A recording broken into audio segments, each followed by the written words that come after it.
ನಾನು ನಿಮ್ಮನ್ನು ಎಚ್ಚರಿಸಲಿಕ್ಕೆ ಬಂದಿದ್ದೀನಿ. ತುಂಬ ವರ್ಷಗಳಿಂದ ಮಲ್ಗೆ ಇದ್ದೀರಾ, ಎಚ್ಚರಗೊಳ್ತಾನೆ ಇಲ್ಲ. ನೀವು ಅದೆಷ್ಟು ವರ್ಷಗಳಿಂದ ಮಲ್ಗೆ ಇದ್ದೀರೋ ಹಾಗೆ ಇರೋ ಕಡೆನೇ ಇದ್ದೀರಾ, ಇಲ್ಲ ಎಲ್ಲೆಲ್ಲೋ ಓಡಾಡ್ತಿದ್ದೀರಾ ಕಣ್ಣನ್ನು ಮುಚ್ಚಿಕೊಂಡು. ಎಚ್ಚರ ಮಾಡ್ಕೊಳ್ಳಿ, ತುಂಬ ಜಾಸ್ತಿ ಆಯಿತು. ಅದೆಷ್ಟು ವರ್ಷಗಳಿಂದ ನೀವು ಯೋಚಿಸ್ತಾ ಇದ್ದೀರಾ ನಾನು ಶ್ರೀಮಂತ ಆಗಬೇಕು ಅಂತ. ಯಾರು ಶ್ರೀಮಂತ ಆಗಬಾರ್ದು ಅಂತ ಬಯಸ್ತಾರೆ ಸ್ನೇಹಿತರೆ? ಎಲ್ಲರೂ ಶ್ರೀಮಂತರಾಗಬೇಕು. ಯಾರಿಗೆ ದುಡ್ಡು ಅಂದರೆ ಇಷ್ಟ ಇಲ್ಲ? ಎಲ್ರಿಗೂ ಇಷ್ಟ. ನನಗೆ, ನಿಮಗೆ, ಇಡೀ ಪ್ರಪಂಚಕ್ಕೆ ಇಷ್ಟ. ಯಾಕಂದರೆ ಹಣದಿಂದ ಫಿನಾನ್ಷಿಯಲ್ ಫ್ರೀಡಮ್ ಸಿಗುತ್ತೆ. ಆ ಫ್ರೀಡಮಿಂದ ನಮಗೇನು ಬೇಕೋ ನಾವು ಅದನ್ನು ಮಾಡ್ಬೋದು. ಬಟ್ ಮೈ ಫ್ರೆಂಡ್ಸ್, ಮಲ್ಗೆ ಇದ್ದರೆ ಶ್ರೀಮಂತರಾಗಲ್ಲ. ಇವತ್ತು ಯಾವ ಮನೆಯಲ್ಲಿ ಆರಾಮವಾಗಿ ನೀವು ಕುಳಿತು ಈ ವಿಡಿಯೋನ ನೋಡ್ತಾ ಇದ್ದೀರೋ ಆ ಮನೆಯನ್ನು ಒಬ್ಬ ಮನೆ ಕಟ್ಟೋ ಕೆಲಸದವನು ಮಾಡಿರ್ತಾನೆ. ಆ ಲೇಬರು ಅದೆಷ್ಟು ಗಂಟೆಗಳು ದುಡಿದಿರ್ತಾನೋ ಗೊತ್ತಿಲ್ಲ, ಅದೆಷ್ಟು ಶ್ರಮ ಪಟ್ಟಿರ್ತಾನೋ ಗೊತ್ತಿಲ್ಲ. ಒಂದೊಂದು ಇಟ್ಟಿಗೆಯನ್ನು ಜೋಡಿಸಿ ಇಷ್ಟು ದೊಡ್ಡ ಮನೆಯನ್ನು ಅವನು ಕಟ್ಟಿರ್ತಾನೆ. ಅಲ್ಲಿ ನೀವು ಆರಾಮಾಗಿ ಕೂತಿದ್ದೀರಾ. ಆ ಲೇಬರು ನೀವಿರೋ ಮನೆ ಅಂತ ಮನೆಯಲ್ಲಿ ಇರಲ್ಲ ಸ್ನೇಹಿತರೆ. ಇಲ್ಲ, ಅವನು ಸಣ್ಣ ಗುಡಿಸಲಲ್ಲೋ ಅಥವಾ ಚಿಕ್ಕ ಒಂದು ಮನೆಯಲ್ಲೋ ಕೂತಿರ್ತಾನೆ. ಅವನು ತುಂಬ ಹಾರ್ಡ್ ವರ್ಕ್ ಮಾಡ್ತಾ ಇದ್ದ ಅಲ್ವಾ? ಯಾಕೆ ಇದನ್ನು ಹೇಳ್ತಾ ಇದ್ದೀನಿ ಅಂದರೆ, ದೊಡ್ಡವರು ಯಾವಾಗಲೂ ಹೇಳ್ತಾ ಇರ್ತಾರೆ, ನಾವು ಚಿಕ್ಕ ಹುಡುಗರಿಂದನೇ ಇದನ್ನು ಕೇಳ್ಕೊಂಬಂದಿದ್ದೀವಿ, ನೀನು ಎಷ್ಟು ಹಾರ್ಡ್ ವರ್ಕ್ ಮಾಡ್ತೀಯೋ ಅಷ್ಟು ಶ್ರೀಮಂತ ಆಗ್ತೀಯ ಅಂತ. ರಕ್ತ ಬೆವರು ಸುರಿಸಿ ಎಲ್ಲ ಶ್ರಮ ಹಾಕು, ಹಾರ್ಡ್ ವರ್ಕ್ ಮಾಡು, ಎಷ್ಟು ಶ್ರಮ ಪಡ್ತೀಯೋ ಅಷ್ಟು ನೀನು ಶ್ರೀಮಂತ ಆಗ್ತೀಯ ಅಂತ ಅಲ್ವಾ? ಇದು ನಿಜಕ್ಕೂ ತಪ್ಪು. ಯಾರು ಇದನ್ನು ಹೇಳಿರ್ತಾರೆ ಅವರೇ ಶ್ರೀಮಂತರಾಗಿರಲ್ಲ ಲೈಫಲ್ಲಿ. ಬೇರೆಯವ್ರಿಗೆ ಬೋಧನೆ ಮಾಡಿಕೊಂಡು ಓಡಾಡ್ತಿರ್ತಾರೆ ಅಷ್ಟೇ. ಶ್ರೀಮಂತರನ್ನು ನೋಡಿ ಸ್ನೇಹಿತರೆ, ಅವರು ಆರಾಮಾಗಿರ್ತಾರೆ. ಅವರ ಜೀವನ ಎಷ್ಟು ಸಾರ್ಟ್ ಔಟ್ ಆಗಿರುತ್ತೆ ಅಂದರೆ, ಅವರೊಂದು ಸಿಸ್ಟಮನ್ನು ಮಾಡ್ಕೊಂಡಿರ್ತಾರೆ. ಆ ಸಿಸ್ಟಮಲ್ಲಿ ಅವ್ರಿಗೋಸ್ಕರ ಕೆಲಸ ಮಾಡೋ ಹಲವಾರು ಜನರನ್ನು ಅವರು ಹೈರ್ ಮಾಡ್ಕೊಂಡಿರ್ತಾರೆ. ಶ್ರೀಮಂತರು ತಾವೇ ಕೆಲಸ ಮಾಡಲ್ಲ, ಬೇರೆಯವ್ರ ಹತ್ರ ಮಾಡಿಸ್ತಾರೆ. ಆ ಸಿಸ್ಟಮನ್ನು ಅವರು ಮಾಡ್ಕೊಂಡಿರ್ತಾರೆ. ಆ ಸಿಸ್ಟಮು ಶ್ರೀಮಂತರನ್ನು ಇನ್ನೂ ಹೆಚ್ಚು ಶ್ರೀಮಂತರನ್ನಾಗಿ ಮಾಡ್ತಾ ಇದೆ, ಬಡವನನ್ನು ಇನ್ನೂ ಬಡವನನ್ನಾಗಿ ಮಾಡ್ತಾ ಇದೆ. ಬಡವನಿಗೆ ಹೇಳಲಾಗುತ್ತಾ ಇದೆ, ಕಷ್ಟಪಡು, ಶ್ರಮ ಪಡು, ಕೆಲಸ ಮಾಡು, ಎಷ್ಟು ಕಷ್ಟಪಡ್ತೀಯೋ ಅಷ್ಟು ನಿನಗೆ ಫಲ ಜಾಸ್ತಿ ಆಗುತ್ತೆ ಅಂತ. ಆದರೆ ಅದರ ಫಲವನ್ನು ಶ್ರೀಮಂತ ತಗೊಂಡು ಹೋಗ್ತಾ ಇದ್ದಾನೆ. ಯಾರಿಗೋಸ್ಕರ ಬಡವ ಕೆಲಸ ಮಾಡ್ತಾ ಇದ್ದಾನೋ ಅವನು ಶ್ರೀಮಂತ ಆಗ್ತಾ ಇದ್ದಾನೆ. ನೀವು ಜಾಬ್ ಮಾಡ್ತಿರಲ್ಲ, ತುಂಬ ಜನ ಹೇಳ್ತಾರೆ, ನಾನು ತುಂಬ ಹಾರ್ಡ್ ವರ್ಕ್ ಮಾಡ್ತೀನಿ, 10ರಿಂದ 11 ಗಂಟೆ ನಾನು ಕೆಲಸ ಮಾಡ್ತೀನಿ ಅಂತ ಅದನ್ನು ಪ್ರೌಡಾಗಿ ಹೇಳ್ಕೊಳ್ತಾ ಇರ್ತಾರೆ. ಆದರೆ ಆ ಪ್ರೌಡ್ನೆಸ್ಸಿಂದ, ಆ ಹಾರ್ಡ್ ವರ್ಕಿಂದ ನಿಮಗೆ ಏನು ಲಾಭ ಆಗ್ತಾ ಇದೆ? ಜಸ್ಟ್ ಪೀನಟ್ ಸಿಗ್ತಾ ಇದೆ. ಬಟ್ ಕ್ಲೋಸ್ ಟುಗೆದರ್ ಕಂಪನಿಗಳು ಲಾಭ ಮಾಡ್ಕೊಳ್ತಾ ಇರುತ್ತೆ. ಒಬ್ಬ ಎಂಪ್ಲಾಯಿ 2 ವೀಲರಲ್ಲಿ ಆಫೀಸ್ಗೆ ಹೋಗ್ತಾನೆ, ಆದರೆ ಅದೇ ಓನರು BMW ಬರ್ತಾನೆ. ಅದನ್ನು ನೋಡಿ ಎಂಪ್ಲಾಯಿ ಹೇಳ್ತಾನೆ, ಸರ್ ನಿಮ್ಮನ್ನು ನೋಡಿ ನನಗೆ ತುಂಬ ಮೋಟಿವೇಟ್ ಆಯಿತು, ಇನ್ಸ್ಪೈರ್ ಆದೆ, ನಾನು ಇನ್ನೂ ಹಾರ್ಡ್ ವರ್ಕ್ ಮಾಡ್ತೀನಿ, ಹಗಲು ರಾತ್ರಿ ಶ್ರಮ ಪಡ್ತೀನಿ, ನಿಮ್ಮ ಹಾಗೆ ನಾನು ಶ್ರೀಮಂತ ಆಗ್ತೀನಿ, ಹಣ ಮಾಡ್ತೀನಿ, ನಿಮ್ಮ ಥರನೇ ನಾನು BMW ಬರ್ತೀನಿ ಅಂತ. ಆಗ ಕಂಪನಿ ಬಾಸ್ ಮನಸ್ಸಲ್ಲಿ ಅಂದ್ಕೊಳ್ತಾನೆ, ಹಾರ್ಡ್ ವರ್ಕ್ ಮಾಡು, ನೀನು ಎಷ್ಟು ಹಾರ್ಡ್ ವರ್ಕ್ ಮಾಡ್ತೀಯೋ ಅಷ್ಟು ನಾನು ಹೊಸ ಹೊಸ ಕಾರ್ಗಳನ್ನ ತಗೊಳ್ತಾ ಹೋಗ್ತೀನಿ ಅಂತ. ಈ ಸತ್ಯವನ್ನು ನಿಮಗೆ ಯಾರೂ ಹೇಳಲ್ಲ ಸ್ನೇಹಿತರೆ. ನೀವು ಅರ್ಥ ಮಾಡಿಕೊಳ್ಳೋದು ತುಂಬ ತುಂಬ ಅವಶ್ಯಕ. ಯಾಕಂದರೆ ನೀವು ಅಂದ್ಕೊಂಡಿರೋದು ಹಾರ್ಡ್ ವರ್ಕ್ ಅಂದರೆ ಅದು ವರ್ಷಿಪ್ ಅಂತ. ಹಾಗಾದರೆ ಹಾರ್ಡ್ ವರ್ಕಿಂದ ಏನು ಬೆನಿಫಿಟ್ಸ್ ಇದೆ? ಆ ಒಬ್ಬ ಬಡ ಲೇಬರು ನಿಮ್ಮ ಮನೆಯನ್ನು ಹಾರ್ಡ್ ವರ್ಕ್ ಮಾಡಿ ಕಟ್ಟಿರ್ತಾನೆ, ಆದರೆ ಸ್ವತಃ ಅವನಿಗೊಂದು ಮನೆ ಅನ್ನೋದಿರಲ್ಲ. ಆದರೆ ಮನೆ ಓನರು ತನ್ನ ರೂಮಲ್ಲಿ AC ಹಾಕ್ಕೊಂಡು ಆರಾಮಾಗಿ ಕೂತ್ಕೊಳ್ತಾನೆ, ಆರಾಮಾಗಿ ಮಲ್ಕೊಳ್ತಾನೆ. ಸೊ ಇಲ್ಲಿಂದ ಥಿಂಕ್ ಮಾಡಬೇಕು, ಇಲ್ಲಿ ಎಲ್ಲ ಅರ್ಥ ಮಾಡ್ಕೋಬೇಕು. ಯಾರು ಹಾರ್ಡ್ ವರ್ಕ್ ಮಾಡು ಅಂತ ಇದ್ದಾರೋ ಅವರು ಆರಾಮಾಗಿ ಕೂತ್ಕೊಂಡು ಮಜಾ ಮಾಡ್ತಾ ಇರ್ತಾರೆ. ನಿಮ್ಮ ಹತ್ರ ರಾತ್ರಿ ಹಗಲು ಕೆಲಸಗಳನ್ನು ತಗೊಳ್ತಾ ಇರ್ತಾರೆ. ನಿಮ್ಮ ಹಾರ್ಡ್ ವರ್ಕಿಂದ ಅವರಿಗೆ ಹೆಸರು, ಶ್ರೀಮಂತಿಕೆ, ಫೇಮಸ್ಸು ಎಲ್ಲ ಸಿಗ್ತಾ ಇದೆ. ಆದರೆ ನೀವು ಎಲ್ಲಿರ್ತೀರೋ ಅಲ್ಲೇ ಇರ್ತೀರ. ಹಿಂದಿನಿಂದನೂ ಇದೇ ತಾನೇ ನಡ್ಕೊಂಬಂದಿರೋದು. ರಾಜರ ಕಾಲದಲ್ಲಿ ಲಕ್ಷಾಂತರ ಪ್ರಜೆಗಳು ಯುದ್ಧದಲ್ಲಿ ಸತ್ತು ಹೋಗ್ತಾ ಇದ್ರು, ರಾಜನಿಗೋಸ್ಕರ ಯುದ್ಧ ಮಾಡ್ತಾ ಇದ್ರು. ಆದರೆ ಗೆದ್ದರೆ ರಾಜನಿಗೆ ಕಿರೀಟ, ವೆಲ್ತು, ಹೆಸರು ಸಿಗ್ತಾ ಇತ್ತು. ಇವತ್ತಿನವರೆಗೂ ಅದೇ ಆಗ್ತಾ ಇರೋದು. ಡಿಫ್ರೆನ್ಸ್ ಏನು ಅಂದರೆ, ನೀವು ಕೆಲಸಗಳಿಗೆ ಹೋಗ್ತೀರಾ, ಕಂಪ್ನಿ ಓನರ್ಗೆ ಆರಾಮಾಗಿ ಹಣ ಮಾಡಿಕೊಡ್ತಾ ಇದ್ದೀರಾ, ಅದನ್ನು ಅವನು ಫಲನ ಅವನು ಅನುಭವಿಸ್ತಾ ಇದ್ದಾನೆ, ಒಂದು ಸಿಸ್ಟಮನ್ನು ಅವನು ಕ್ರಿಯೇಟ್ ಮಾಡ್ಕೊಂಡಿದ್ದಾನೆ.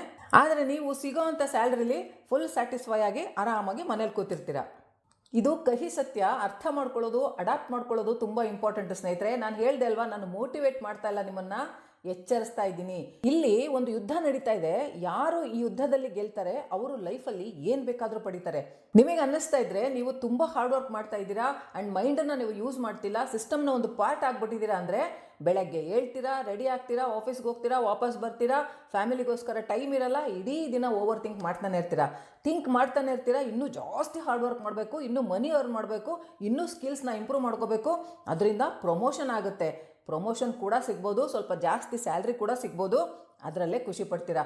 ನಿಮಗೆ ಅಂದಾಜ ಇಲ್ಲ, ನಿಮ್ಮ ಸ್ಕಿಲ್ಸಿಂದ, ನಿಮ್ಮ ಹಾರ್ಡ್ ವರ್ಕಿಂದ ಅವರು ಕೋಟಿ ಕೋಟಿ ಹಣ ಮಾಡ್ಕೊಳ್ತಾ ಇದ್ದಾರೆ. ಆ ಕೋಟಿಯಲ್ಲಿ ನಿಮಗೆ ಸ್ವಲ್ಪ ಹಣನ ಸ್ಯಾಲ್ರಿ ರೂಪದಲ್ಲಿ ಕೊಡ್ತಾ ಇರ್ತಾರೆ ಅಷ್ಟೇ. ಅದರಲ್ಲೇ ನೀವು ಖುಷಿ ಆಗ್ಬಿಡ್ತೀರಾ.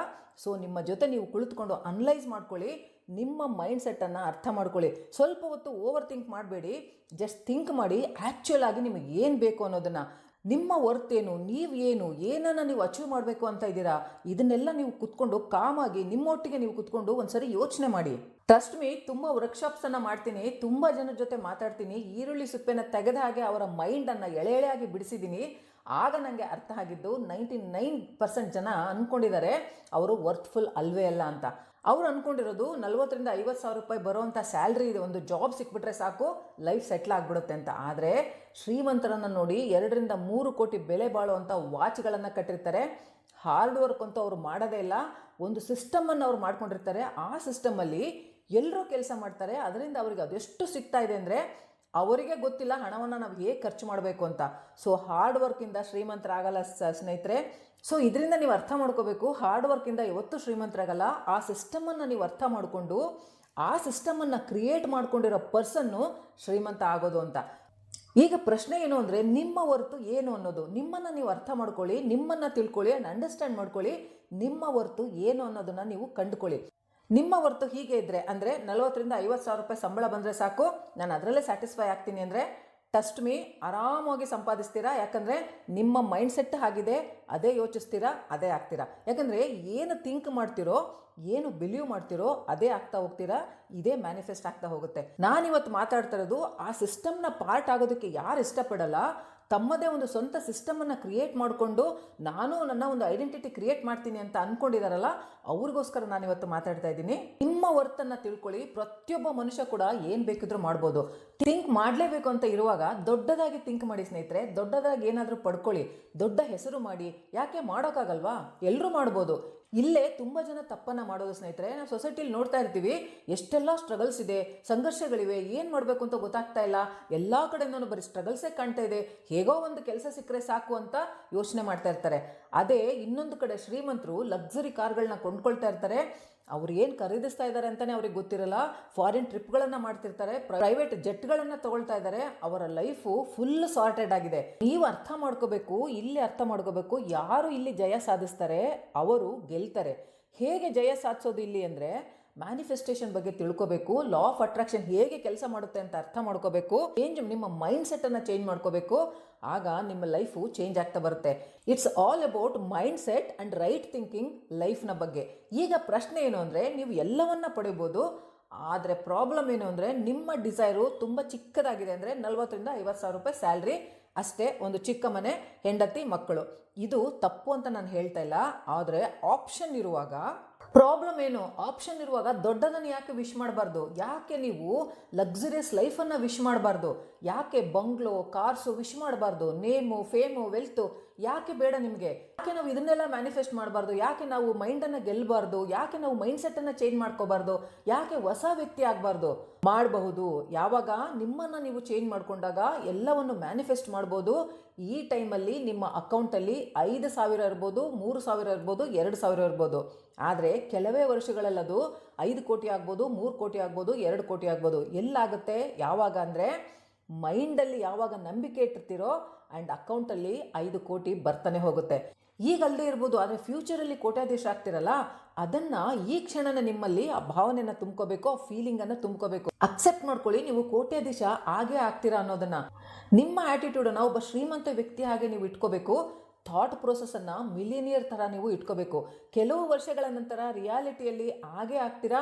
ಮೈಂಡ್ ಸೆಟ್ ಚೇಂಜ್ ಮಾಡ್ಕೊಳ್ಳಿ. ಟ್ರಸ್ಟ್ ಮೀ, ನಿಮ್ಮ ಜೀವನ, ನಿಮ್ಮ ಲೈಫು ಚೇಂಜ್ ಆಗೇ ಆಗುತ್ತೆ. ನೀವು ಯಾವಾಗಲೂ ಹೇಳ್ಕೊಳ್ತಾ ಇರಿ, I am a money magnet, I am a money magnet, I am a money magnet. ಮತ್ತೆ ಮುಂದಿನ ವಿಡಿಯೋದಲ್ಲಿ ಭೇಟಿ ಮಾಡ್ತೀನಿ. ಬಾಯ್.